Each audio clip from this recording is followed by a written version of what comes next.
The joint recruit process is an opportunity for departments to see the same candidates all at the same time, and to save money, to save some time, and to give candidates what I think is a better opportunity at choosing where they want to work. So I think one of the benefits is that as the candidates go through just a single competition and all of the departments can see those candidates at the same time, then there's an opportunity for a candidate to get multiple offers from different departments. And the way that we are doing that is by offering jobs all on the same day. So a candidate can get multiple job offers for the competition. What happens is if you're candidate number one and all three services wish to offer you a letter of employment, they will all offer you a letter of employment on the same day.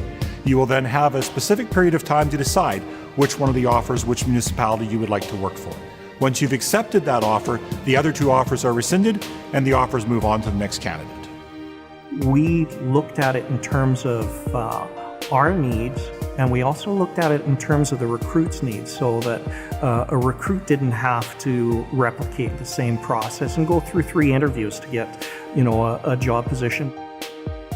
So in the process, what we're recruiting for is emergency services personnel who essentially are able to perform multiple tasks for an integrated service. So we're looking for people who are able to provide firefighting capability as well as emergency medical services abilities, and be able to provide patient care as well as that firefighting abilities. Actually, there are 4 different steps in the process. First of all, there's psychometric testing with mechanical reasoning. Then there's the U of A physical fitness testing. There's also the Oskie testing, which is medical aptitude testing. And then ultimately, the last step is the interviews. And all these steps are important in the process, because what it does is it provides a broad spectrum of what you are as a candidate and how well you'd fit with the department. And it showcases everything within what you're able to do and perform with the departments. Preparing for the recruitment process is something everybody should take very seriously, but often overlooked is the mind. Many people will focus on their physical fitness abilities and try to be in as good of shape as they can and try to make sure that they can run the fastest, lift the most, do the most push-ups. Although that is important in the recruitment process, more important is your mind. As part of the recruitment process, candidates are asked to complete 2 different assessments. 1, a measure of problem solving, and 2, a measure of their behavioral characteristics. The first assessment is a measure of what we call mechanical reasoning. That looks at your ability to work with mechanical components and evaluates your reasoning for spatial and cause-effect relationships between things like wheels, pulleys, levers, gears, and cogs. It looks at how well can you understand the differences between different components and how they work together. You'll be presented with 32 diagrams and illustrations and asked to select the appropriate response. You will be given 20 minutes to complete this portion of the assessment. The second measure looks at your behavioral characteristics, how you typically carry yourself at work, whether it's completing tasks, interacting with other people, managing change, or dealing with stress. There are 260 true-false items on this questionnaire, and there is no time limit to complete them. But you are simply asked, based to respond on the different items, what is true or false for you. There are no right or wrong answers, and there is no perfect profile. But it is very important to answer as honestly as possible, as validity checks are built into the questionnaire. Trying to make yourself look better or different than you think you might actually be often ends up with an individual getting results that appear much worse. The best preparation for the assessments is to be well rested. The 2 tools look at aspects of yourself that practice or study won't actually help you improve. The information from the assessments and your results will be used with other methods in the process to make an evaluation of fit. Many experts have described structural firefighting as being one of the most physically demanding jobs, and consequently, fire departments, very correctly, put a lot of emphasis on physical fitness when they're hiring applicants and new people. Now, the test that we do at the University of Alberta was designed to evaluate the specific types of physical fitness that are necessary for safe and effective firefighting.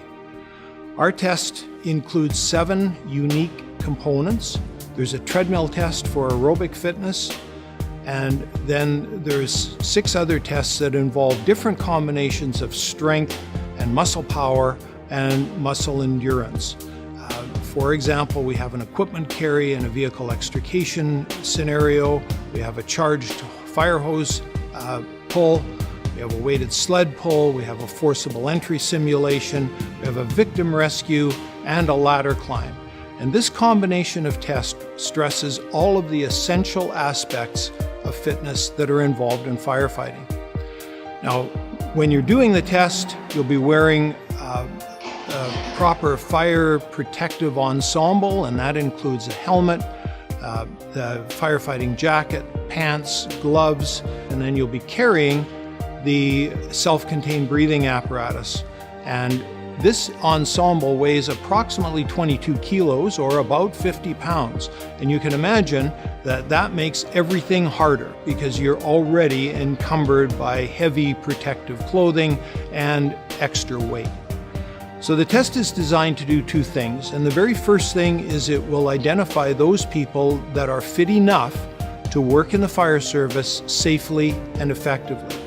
The second thing that it does is to identify those people that have more or less of those essential fitness elements. Most fire departments are interested in hiring the best applicants, and one of the things that they'll look at is finding the people that have more of the right kind of physical fitness. And therefore, my advice is approach this as a competition and be prepared to do the best that you possibly can. Now, a very common question is, how fit do I have to be to pass this test anyway? Well, that's a very difficult question. I will say that most people that work out regularly will probably be successful at passing the test. I am going to advise that you actually need to have high levels of cardiovascular fitness and muscle strength and muscle power and muscular endurance. And so all of these things are challenged in the test, and it's important that you work on all aspects of training and preparation. And we've seen in the past too much emphasis on one aspect of fitness, for example, building strength by lifting weights at the expense of other aspects of fitness. For example, running to build up your cardiovascular endurance leads to problems. So the most important thing is balance in your training and being aware of all the things you need to work on. It's important to remember that it takes several months of hard training to make a substantial change in any aspect of fitness. And because you need to be working on building several different aspects of fitness, my recommendation is you need at least 6 months of hard training that is focused on building the right kinds of fitness with the right balance in your training program. The best way to prepare is to do some homework. So find out about the physical demands of firefighting and find out about the test. The Oskie Test is an acronym that stands for Objective Clinical Simulation Examination that actually looks at a number of variables of a candidate's performance. So rather than doing the typical scenario from start to finish, we take little components of a traditional ambulance call and look at those specifically. And rather than looking solely at patient care, it allows us to look at how the candidate interacts with people, because ultimately the interpersonal communication skills and how we get along with people are just as important as the medical knowledge. We're looking for people that are compassionate with their patients, who interact frequently, who can put patients at ease while they're doing the history taking and asking the questions. In a lot of ways, it's really a microcosm of what they do in their regular daily activities. The assessment process runs anywhere between 3 and 4 hours. The one thing that's really a variable is how long it takes to do the written exam. But they come to us and they start off with the Oskies stations. Then there's a history taking station where they interact with a live patient to determine some differential diagnoses. And again, that really helps us identify their medical knowledge in terms of are they just going with the most obvious answer, or are they investigating to see what the actual problem is. Then once they're done with that, then we put them in the room and they just do the written exam. And there's a multiple choice component. There's also a short answer component. We use both of them because the short answer component we find gives them a little bit better ability to elaborate on their knowledge and helps us identify a candidate that would be a real good fit for a fire-based EMS system. We have a lot of people that ask us how best to prepare for an exam, and really the answers depend on the individual. The obvious one is go back to your original information that you got in school, review your objectives, and focus on the areas that you don't spend a lot of time on. So that special patient group, like maybe geriatrics or pediatrics or environmental, without spending a lot of time on stuff that you do every day, like the respiratory and cardiovascular. That's part of it. The people that do best on Oskies are the ones that are able to take what they do in life in terms of their regular service, in terms of patient care and compassion and empathy, and bring it into a structured environment that is simulated. But the people that can do the best are the ones that can really pretend that they're actually dealing with a real person. Because that's really what we're looking for, is that interaction. The people that have difficulty on the Oskie exams are those that look at it as almost just a step in the bridge, that they don't really engage in what we're looking for, and they're just going through rote memorization saying, I'm doing this because I need to do this. And the ones that excel are the ones that can see it as ultimately a really important aspect of the recruitment process and being successful. Part of the value of the Oskie testing in comparison with the multiple choice of the written exam is it gives us a little bit of a different perspective on the recruitment candidate that we've found to be the most successful.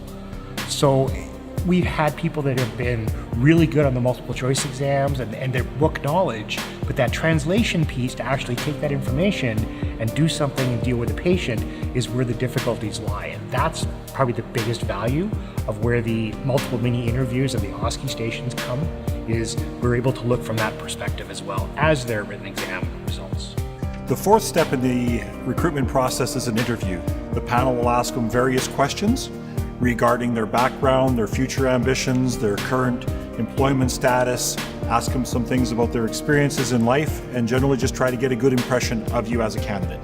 The big thing they're looking for is personal suitability. Are you prepared for the job? Do you know what the job is? And are you ready to come and serve? We have structured interview questions, so we ask all the candidates the same question. That reduces biases on the interviewer's part. They are focused on STAR, the acronym STAR, which is S for situation, so for them to describe a situation. T, what was task and what did they have to do? Action, what action did that candidate take to perform the task that they were doing? And R, the results that were achieved in that situation as well. The interview questions tend to start with a variation of, tell me about a time when. For a candidate to do well in an interview, it is best to come prepared with their own personal experiences. Textbook answers will not show your individuality and may not achieve the best results. But it doesn't have to be related to fire experience or EMS experience. It can be your volunteer experience. It can be your sports team experience. This shows how you've been a team player, how you've been a leader, working with others, showing compassion. Look at the different competencies that a firefighter has and think back of all the situations that they have come across and prepare in looking at the STAR method and practicing their responses before they come to an interview.